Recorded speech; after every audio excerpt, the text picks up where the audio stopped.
You don't want to look at comic books today. I can feel it. I don't want to look at them either. Getting tired of it, honestly. You know, too much work, not enough play makes Jackie a dull boy. Whatever, that doesn't really apply here, I guess, no. But the point is, I'm not going to talk about comic books today. I'm going to talk about anything but. Now, I just got to find something. No, not going to talk about them today. I promise. Promise. Well, I am going to talk about them, but I'm not going to talk about them because I am going to open up Todd McFarlane Demon, and so I'm going to have to talk about where this character came from, which is, of course, DC Comics, being McFarlane right now. So, I guess what I'm going to do is I'm not going to talk about Marvel. But, in discussing the Demon, you cannot talk about DC's The Demon without talking about Marvel a little bit, because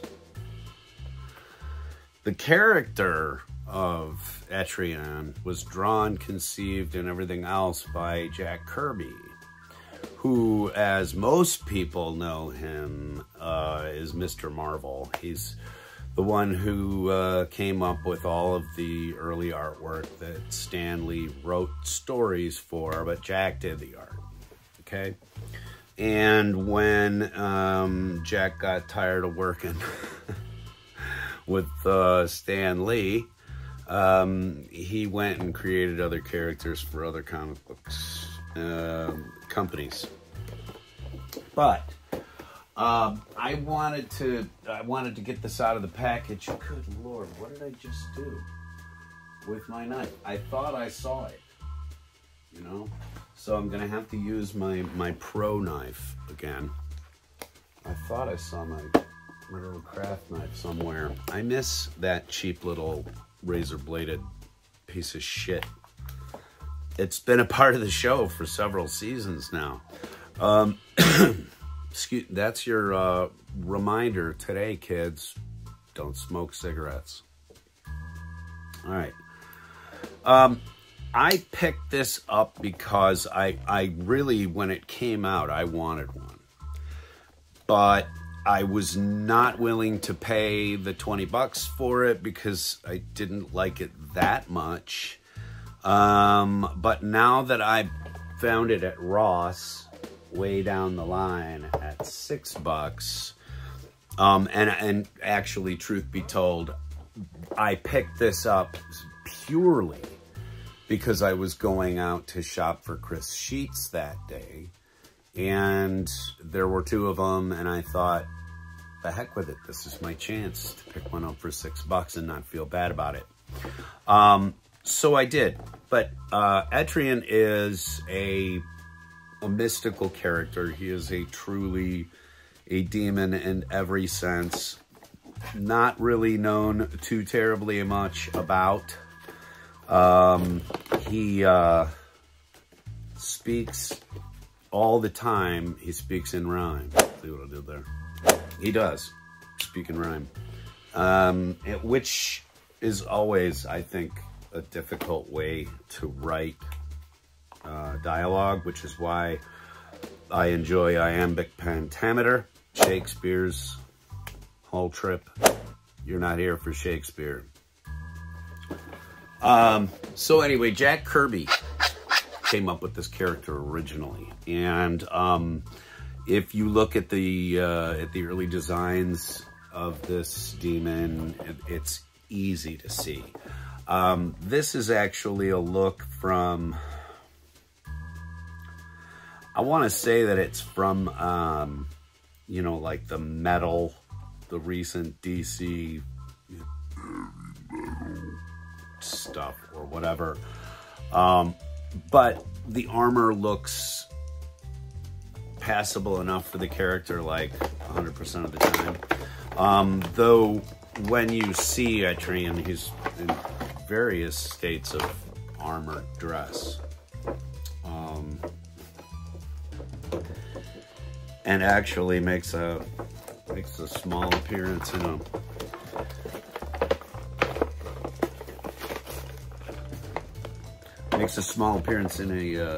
in a film I'm trying to review. Oh God, what is this, childproof?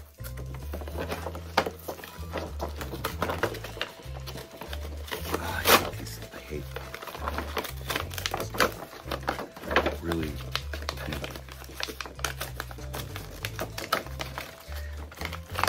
And just like that, the trading card is freed from its plastic. Can't stand that crap. Anyway, you have a nice little sort of picture of the demon on the card. And as Jersey said when he opened his, well, I guess I don't have to cut the picture off the back of the box. I'm not doing mine, Jers.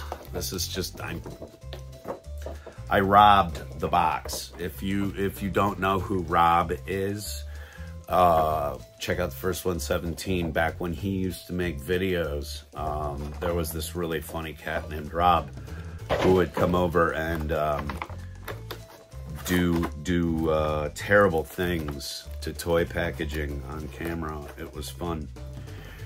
Very imaginative sword. Sword. Is this a sword? It's a sword.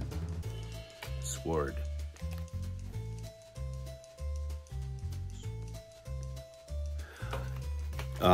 So I'll put the card up on my wall. As you can see, I kind of do that a little bit, and I will do that. I freed from the back packaging the very necessary plastic base for this character, because as I understand it, this character is extremely top heavy, and when I sort of yeah, it's another one of those really heavy, oh wow, really heavy. Even the corn cobs hate me. We got some findulators in here. It's so, I'm gonna have to commit a neatness in my office. It's just all there is to it. I can no longer find things when I'm looking for them, of course.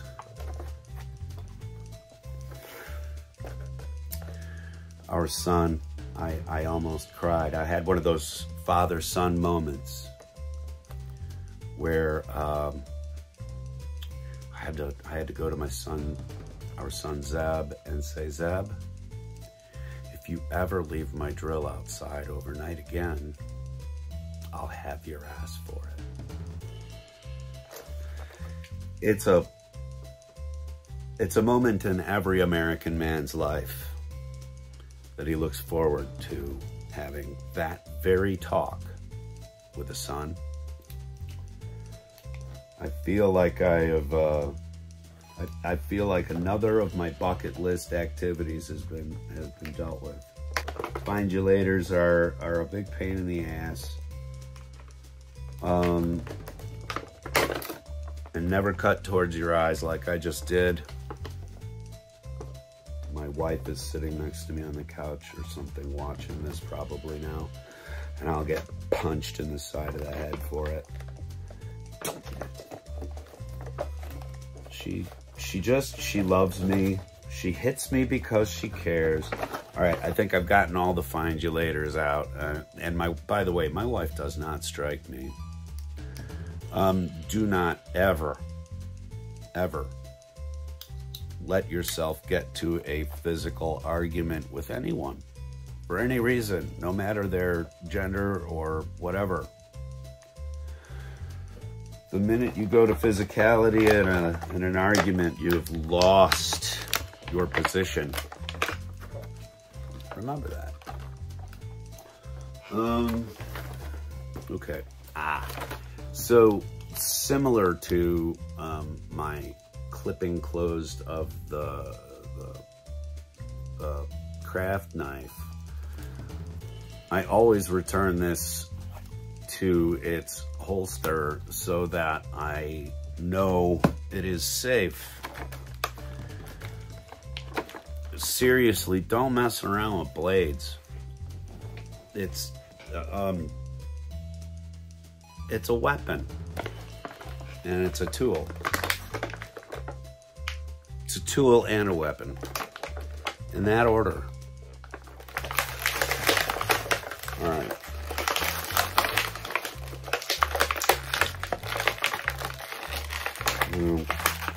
I always pull the cape through the plastic, which is a big pain. This is what I'd love to see gone in terms of packaging action figures. And I understand how they suspend the character in the box. I understand that it's easy to have a machine stamp these into them and then just, you know, slide this into a box and tape it shut. All that can be done by machine and etc. or little human hands, but this stuff is awful. The rest of the box can be broken down. You can peel out the plastic windows so that the majority of the cardboard can be recycled. The only other unfortunate nature of box art being glossy pictures and stuff, gloss paper is often not 100% recyclable. Okay, I'm sorry to kick that information out. I haven't said it in a little while, so you're getting a lot of use out of old jokes and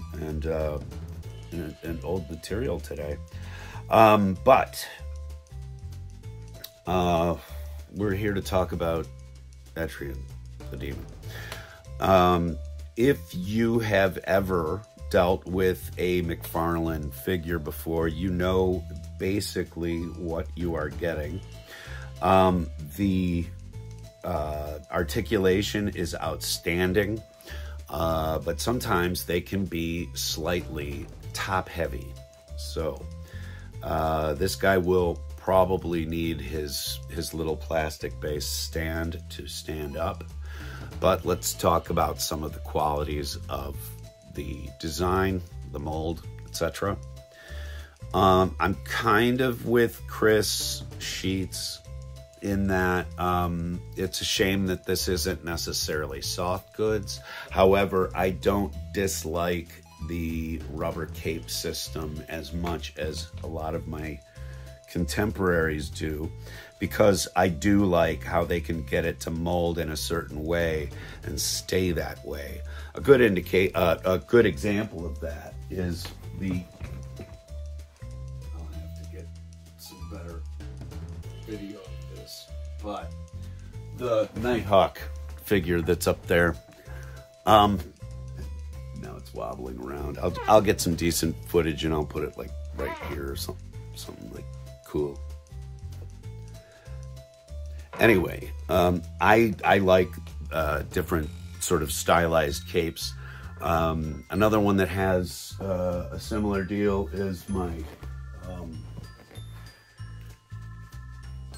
Martian Manhunter, where you've got the cape is really sort of swept almost to one side of the character as he stands there. I'll let you out in a second, kitty. I kind of like that. It adds a little bit of intrinsic motion in the character. So even if they're just standing around a little bit, there's some humanity to the wear of the cape. You know, I mean, it fits. A lot of times with a cheaper figure, if you're going to go with soft goods, it's not going to fit very well. Oh, wow. Okay. Well, one of his little fins right here came out of the box very, very, very warped, very bent, almost behind his cape, and etc. But discussing the quality of the mold, there's a dent in the head. I don't know if that was intentional or not. Perhaps it is. A little bit of warm water, or work with a hairdryer a little bit, and you can straighten things out immensely. Be very careful, however, and start from a long way away and see how much you need. And always be careful with any sort of heat source near plastic. You don't want to melt it. You don't want to change its composition. You just want to reshape it a little bit. Luckily, I don't think I'm going to have to do that with his ear. The armor is free floating on the shoulder. Okay. But that's going to limit the mobility of the shoulder in terms of stance. The ball joint is already very loose on this one. Not digging that so much. But a lot of his weight is not going to have to ride on that. There are no elbow bends. That's an interesting choice. There are cuts. It simply doesn't flex. Oh, that's seriously silly. Okay, I'm gonna make sure that I'm not. Okay, all right, I was seeing it wrong. There is a very slight cut. It's a very deep cut right there. For the elbows. So the elbow will bend to an almost 90. But again, he's a big, beefy, burly character. So I'm gonna have him standing there with his sword and just being an example of himself. I like the detail on the armor with the red and the buckle on the red. His garmentry is semi-free floating. I'm looking up his bum. Just to see what the articulation of his backside is going to be. I would assume these are going to be double knee. Yeah, double knee. You can get a really nice bend out of them. But again, when you do that, you have this sort of weird exposure happen. So if his knee is bent that much and he's in a high up position, you're going to end up seeing that. But not bad, not bad. And again, this is such a top heavy figure. It's almost, these bigger figures by McFarlane are almost statuary anyway. You know, I have some of the Warhammer figures. You know, they'll assume one pose very nicely. You know, so and I don't mind, honestly. I usually just sort of find a decent pose for a figure, and then I will sort of leave it such. Especially with flying characters, I tend to put them on a piece of 4-pound test and hang them from my ceiling. It gets them up out of the way, but you can still look at them in 360 degrees. So I don't know what I will do with Etrian here, but odds are it's A, gonna have to have the stand, and B, it's gonna require some distance. One last thing about his legs, if you will, is that the ankle is completely, you know, on a post. You can get a little bit of ankle flex out of the character, quite a bit of ankle flex actually. And then the interesting thing that I love about McFarlane figures always, the toes are hinged. So when you have them kneeling or squatting or a wide combat stance, you can sort of get their feet to play ball with you, which is nice. It really is. Some folks don't know, but kind of like Barbie, almost all action figures have a hole in their heel. All of McFarlane's do, because, as I said before, they're going to require that I use this pedestal in order to get him to stand on his own. And again, I don't mind that. But that is a good looking figure. And because the toes flex, you know, you can have him looking like he's actually taking a step. Kind of cool. Yeah. I am very happy with the figure, especially for the price I paid for it.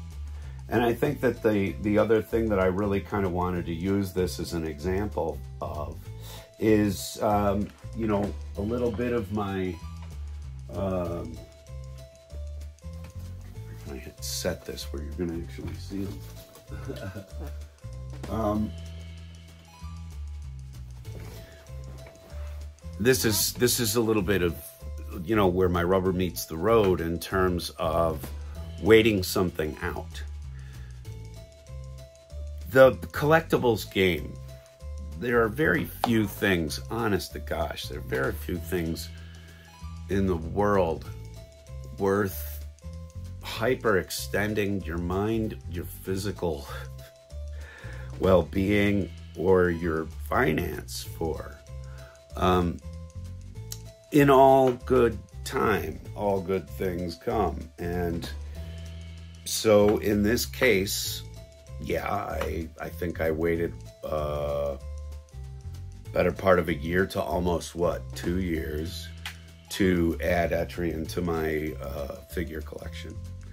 But I didn't have to pay through the nose. This figure started, I believe, at an MSRP here in the US. It started as a $20 figure. That was before the economy changed the pricing structure in quite a few places, where McFarlane ended up costing upwards of 20. But I think that when I first started this channel, those figures, those same figures, were going for 17 and some change to start with. And, you know, I didn't really have a problem paying that. Under 20 for a really good action figure like this, I have no arguments about it. I just bought a WWE figure for Andre, and I'm sending that his way. So, Andre, when you get the WWE figure, would you please dust off your camera and make us a little review of the figure? I know you're going to take it out of the box. Well, I hope you're going to take it out of the box. Anyway, we'll see what Andre does when he receives his box of toys coming at ya. Incoming. Wow. How time flies. I'm gonna let y'all go, but there's an action figure review for you. I didn't talk about comics too much there, did I? Okay.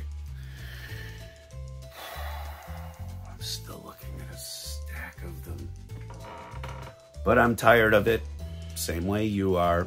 So I promise I will bring other stuff, such as Etrian here, to the show for the coming time. Hey,